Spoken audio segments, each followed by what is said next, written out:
अस्मत्कुरुसमारम्भां यतिशेखरमध्यमां लक्ष्मीवल्लभपर्यन्तां वन्दे गुरुपरम्पराम् ஆழ்வார்கள் வாழி அருளிச் செயல்வாழி தாழ்வாதுமில் குறவர்தாம் வாழி ஏழ்வாறுமுய்ய அவர்களுரைத்தவைகள்தாம் வாழி செய்யமறை தன்னுடனே சேர்ந்து அகலகில்லே நிறையுமென் அலர்மேல் மங்கை உரை மார்பா நிகரில் புகழாய் உலகம் உன்னுடையா என்னையாழ்வானே நிகரிலமரர் முனிக்கணங்கள் விரும்பும் திருவேங்கடத்தானே புகழொன்னில்லா வடியேன் உன்னடிக்கீழமர்ந்து புகுந்தேனே அகில புவன ஜன்மஸ்தேம பங்காதிலீலே வினத விவிதபூதவ்ராதரக்ஷைகதீக்ஷே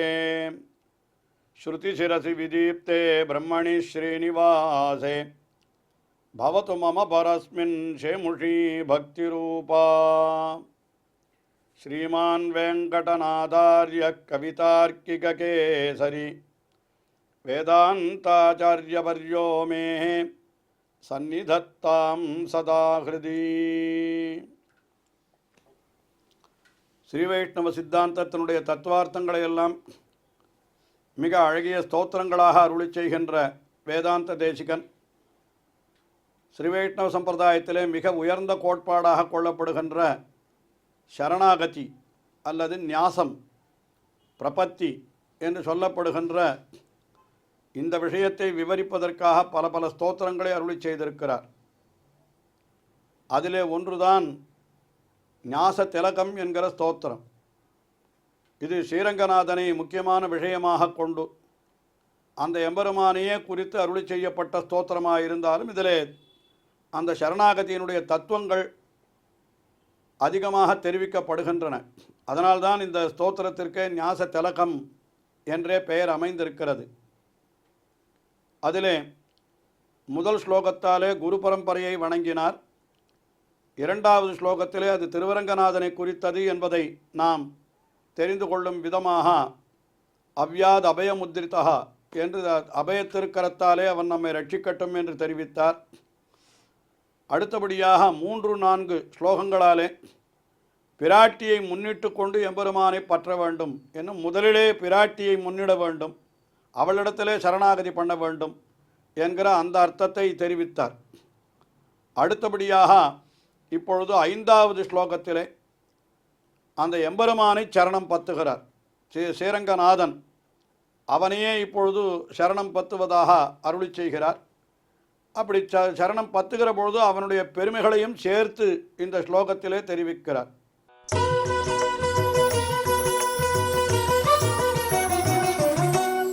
ஸ்வதசித்தः ஸ்ரீமான் அமித குணபூமா கருணயா விதாய பிரம்மாதீன் விதரதி நிஜாதேசமபி யः பிரபத்யா சாட்சாத்வா பஜன சிரசா வாபி சுலபம் முமுக்ஷுர்தேவேஷம் துவமஹதி கச்சாமி சரணம். எம்பெருமான் என்கிறவன் எப்படிப்பட்டவன் என்று சொன்னால் ஸ்வதசித்தா என்று முதலிலே தெரிவிக்கிறார். ஸ்வதசித்தா என்னால் தானே முதலில் அதாவது தோன்றியவனாய் இருக்கிறான். மற்றவர்களெல்லாம் ஒரு வினை காரணமாக இந்த உலகத்திலே வந்து பிறக்கிறார்கள். ஆனால் பகவான் என்பவனை படைத்தவன் எவனும் இல்லை. அவன் எப்படிப்பட்டவன்? ஸ்வதசித்தா, இயற்கையாகவே தோன்றினவனாக இருக்கிறான், சித்தோபாயமாக இருக்கிறான். அதற்கு மேலே ஸ்ரீமான், எப்பொழுதும் பிராட்டியோடு கூடியவனாயே இருக்கிறான், பிராட்டியை பிரியாதவனாய் இருக்கிறான். அமித குணபூமா, எல்லையற்ற குணங்களுக்கெல்லாம் கல்யாண குணங்களுக்கெல்லாம் இருப்பிடமாய் இருக்கிறான்.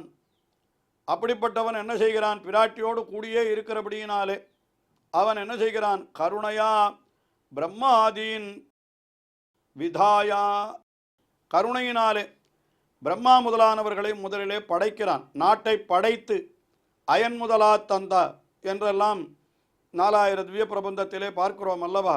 அப்படி என்ன பண்ணுகிறான்? பிரம்மா முதலானவர்களை படைக்கிறான். அதற்கு மேலே என்ன பண்ணுகிறான் என்னால் நிஜ ஆதேசமபி விதரதியா, தன்னுடைய கட்டளைகளையும் சாஸ்திரங்களாலே வெளிப்படுத்துகிறான். அதாவது சாஸ்திரங்களாகிற கட்டளைகள் வேதங்கள் முதலானவற்றையெல்லாம் கொடுக்கிறான். யோ பிரம்மாணம் விததாதி பூர்வம் யோவை வேதாம்ச பிரகிணோதி தஸ்மை என்றெல்லாம் சொல்லப்பட்டபடி பிரம்மாவை படைத்தது மட்டுமல்லாமல் அந்த பிரம்மாவுக்கு தன்னுடைய கட்டளைகளான வேதங்களையும் உபதேசிக்கிறான். அதற்கு மேலே இப்படி இருக்கின்ற எம்பெருமானை நாம் அடைவது என்றால் எப்படி அடையலாம் என்று பார்த்தால், பிரபத்யா சாட்சாத்வா பஜன சிரசாவாபி, அவனை அடைவதற்கு 2 வழிகள் சாஸ்திரங்களிலே தெரிவிக்கப்பட்டிருக்கின்றனவாம், மிக முக்கியமான வழிகளாக. ஒன்று சாட்சாத் பிரபத்யா, நேராக எம்பெருமானையே பற்றுதல், நீயே உபாயமாவா என்று அவனையே பற்றுதல். அல்லது பஜன சிரசாவா அபி, பக்தி யோகம் என்று தங்களுடைய முயற்சியாலே அந்த எம்பெருமானை இடைவிடாமல் பிரீத்தியோடு தியானித்தல், அதுதான் பக்தி யோகம் என்று சொல்லப்பட்டிருக்கிறது. அப்படி பக்தி யோகத்தாலேயோ அவனை அடையலாம் என்று சாஸ்திரங்களிலே சொல்லப்பட்டிருக்கிறது. இப்படி சுலபம் என்னால் மிகவும் எளிதிலே அடையக்கூடியவனாக அந்த பகவானை சாஸ்திரங்கள் தெரிவிக்கின்றன. அப்படிப்பட்ட தேவேஷம், அந்த எளிய வழியிலே அடையக்கூடியவனான அந்த பகவானை நான் என்ன பண்ணுகிறேன், முமுக்ஷுஹு தமஹம் அதிகச்சாமி சரணம். முமுக்ஷுஹு மோட்சத்திலே இச்சை உடையவனான நான் அந்த எம்பெருமானை சரணமடைகிறேன் என்று, இது முமுக்ஷுவை சரணமகம் பிரபத்யே என்ற வேத வாக்கியத்தினுடைய அப்படியே அனுசந்தானம் போலே அமைந்திருக்கிறது என்றே சொல்லலாம். அதாவது அந்த எம்பெருமான் தேவேஷம், தேவர்களுக்கெல்லாம் ஈசனான எம்பெருமான், அப்படிப்பட்ட எம்பெருமானே அகம் சரணம் அதிகச்சாமி, அவனை சரணமடைகிறேன். எதனாலே என்னால் முமுக்ஷுஹு மோட்சத்தை விரும்புகின்றவனாய் அடியேன் இருக்கின்றபடியினாலே அந்த எம்பெருமானை நான் சரணமடைகிறேன் என்று சொல்லுகிறார். இப்படி உலகத்தையெல்லாம் படைத்து பிரம்மா முதலானவர்களையும் படைத்து அவர்களுக்கு வழிகாட்டுவதற்காக வேதங்கள் முதலவற்றையும் கொடுத்து இப்படி தன்னுடைய கட்டளைகளையெல்லாம் நிலைநிறுத்துகிறவனான எம்பெருமான், அவன் எப்பொழுதும் பிராட்டியோடு கூடியே இருக்கிறான். அப்படிப்பட்ட எம்பெருமானை அடைவதற்கு சாஸ்திரங்களிலே அவனே காட்டின வழியாக பக்தி பிரபத்தி என்று 2 வழிகள் சொல்லப்பட்டிருக்கின்றன. அதில் மிகவும் எளிய வழி எது என்று கேட்டால், பக்தியை காட்டிலும் பிரபத்தி என்கிறது தான் மிகவும் எளிய வழி. அந்த எம்பெருமானையே உபாயமாக கொள்ளுதல்.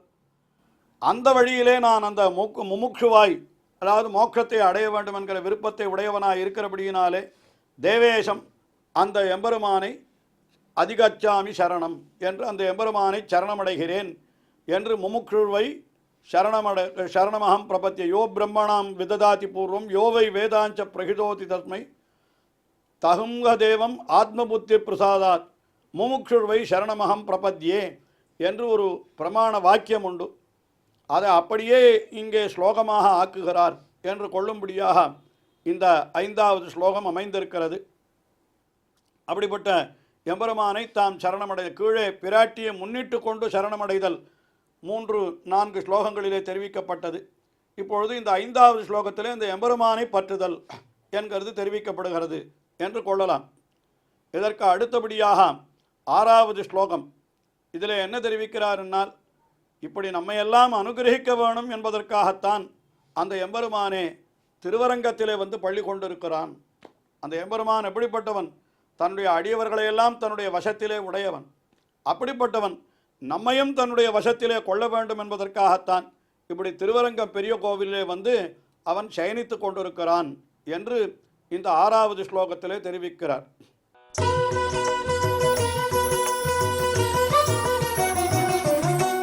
பிருந்தானியா ஸ்வவசயன் விரஜசுந்தரீணாம் பிருந்தாவனாந்தரபுவாம் சுலபோ பபூவாம் ஸ்ரீமான் அசேஷஜன சங்கிரகணாய சேதே ரங்கே புஜங்கசயனே சமுஹாபுகுஜங்கா.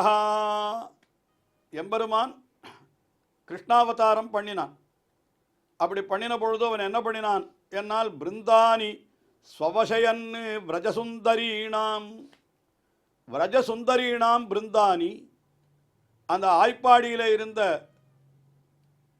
கோபிகைகள், விரஜசுந்தரி என்று சொன்னால் விரஜபூமி என்னால் அது திருவாய்ப்பாடி. திருவாய்ப்பாடியில் இருக்கக்கூடிய அந்த கோபிகைகள் அத்தனை பேரையும் ஸ்வவசயன்னு தன்னுடைய வசத்திலே கொண்டிருந்தான் அவன். அதுதான் அவன் பண்ணின காரியம் அங்கே. அதாவது அந்த ஸ்திரீகள் அத்தனை பேரும் கண்ணனுக்கு வசப்பட்டிருந்தார்கள் என்று சொன்னால் என்ன அர்த்தம்? இந்த பரமாத்மா ஜீவாத்மா, பரமாத்மாவான எம்பெருமான் அவனை பார்க்கின்ற பொழுது அத்தனை பேரும் ஸ்திரீப்பிராயம் இதரத் சர்வம் ஜெகத் பிரம்ம புரஸ்தரம் என்று சொல்லப்பட்டபடி அத்தனை கோபிமார்களும் அந்த ஜீவாத்மாக்களுடைய ஸ்தானத்திலே இருப்பவர்கள்.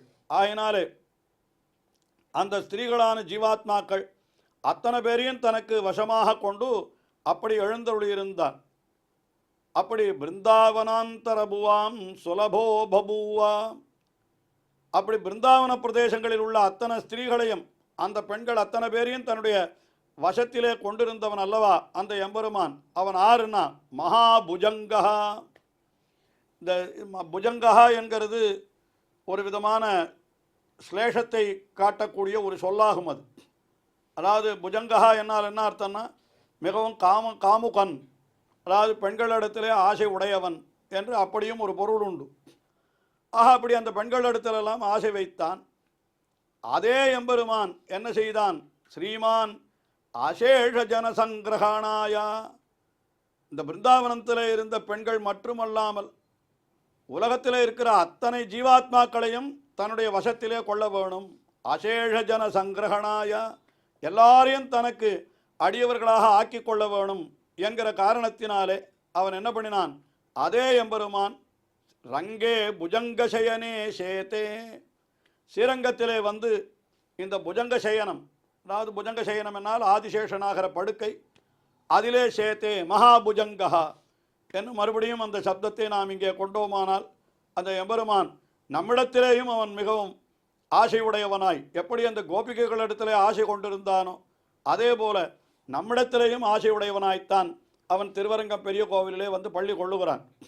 இதையெல்லாம் நம்முடைய ஆச்சாரியர்கள் நன்றாக விவரிக்கிற பொழுது எதனாலே திருவரங்கம் பெரிய கோவிலிலே பள்ளி கொண்டிருக்கிறான் என்னால் எல்லாரும் வந்து தன்னை சேவிக்க வேண்டும், அப்படி சேவித்து எல்லாரும் தன்னுடைய வசத்திற்கு உட்பட்டவர்களாக அடியவர்களாக ஆக வேண்டும் என்று சம்சாரம் கிழங்கெடுத்தால் அல்லது பேரேன் என்று அவன் வளைப்பு கிடக்கிற இடம் திருவரங்கம் என்று சொல்லுகிறார். அதாவது சில பேர் இது பரதாழ்வானைப் போலே என்று கூட உதாரணம் எடுத்து காட்டுவார். அதாவது சித்திரக்கூடத்திலிருந்து ராமபிரான் அயோத்திக்கு திரும்ப வேண்டும் என்பது பரதாழ்வானுடைய கோரிக்கை. அப்பொழுது முதலிலே ராமபிரான் மறுத்த பொழுது பரதாழ்வான் என்ன செய்தான் என்றால் அங்கே வாசலிலேயே படுத்து கொண்டு விட்டானாம். நீ அயோத்திக்கு திரும்பி வருகிறேன் என்று சொல்லுகிற வரை நான் எழுந்திருக்க மாட்டேன். சேஷ்யே புறத்தா சாலாயாம் யாவன்னமே பிரசித்ததி, நீ எனக்கு அனுகிரகம் பண்ணுற வரைக்கும் நான் எழுந்திருக்க மாட்டேன் என்று மறியல் செய்வது போல பரதாழ்வான் படுத்து கொண்டு விட்டானாம். அது வால்மீகி ராமாயணத்தில் தெரிவிக்கப்பட்ட சரித்திரம். பிறகு நடந்த நிகழ்ச்சிகள் வேறு. அதே போல இங்கேயும் திருவரங்கம் பெரிய கோவிலிலே ஸ்ரீரங்கநாதன் எதனாலே பள்ளி கொண்டிருக்கிறான்? இந்த ஜீவாத்மாக்கள் அத்தனை பேரும் உஜ்ஜீவனத்தை அடைந்து அத்தனை பேரும் மோட்சத்திற்கு வந்தால் அல்லது நான் எழுந்திருக்க மாட்டேன் என்று அவன் வளைப்பு கிடக்கிறான். மறியல் செய்வது போலே அங்கே படுத்து கொண்டிருக்கிறான் என்று கூட ஆச்சாரியர்கள் வியாக்கியானங்களிலே காட்டியிருக்கிறார்கள். ஏறக்குறைய அந்த அர்த்தத்தை தெரிவிக்கும் விதமாகத்தான் இங்கே அழகாக வேதாந்த தேசிகன் என்ன காட்டுகிறார்? ஸ்ரீமான் அசேஷ ஜன சங்கிரகணாயா, எல்லா ஜனங்களையும் தன்னுடைய வசத்திலே கை கொள்ள வேண்டும் என்பதற்காக என்ன பண்ணுகிறான்? ரங்கே புஜங்க சயனே சஹா மகாபுஜங்கா சேத்தே. இப்படி ஸ்ரீரங்கத்திலே அந்த பெரிய திருவரங்கத்து அரவணையில் பள்ளி கொண்டு எம்பெருமான் எழுந்தருளியிருக்கிறான் என்று அவனுடைய அந்த சயன திருக்கோலத்தை மிக அற்புதமாக வர்ணிக்கிறார். தொடர்ந்து அனுபவிப்போம். ஸ்ரீயக்காந்தாய கல்யாண நிதையே நிதையேர்த்தினாம் ஸ்ரீவேங்கட நிவாசாய ஸ்ரீனிவாசாய மங்களம். ஸ்ரீமத் சுந்தர ஜாமா திருமுனிமான் சவாசினே சர்வலோக நிவாசாய ஸ்ரீனிவாசாய மங்களம்.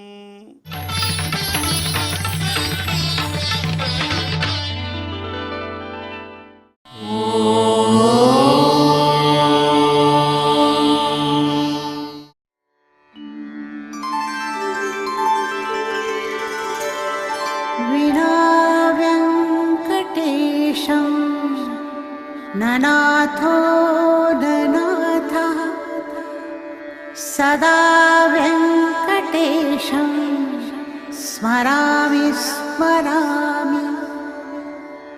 हरे वेङ्कटेश प्रसीद प्रसीद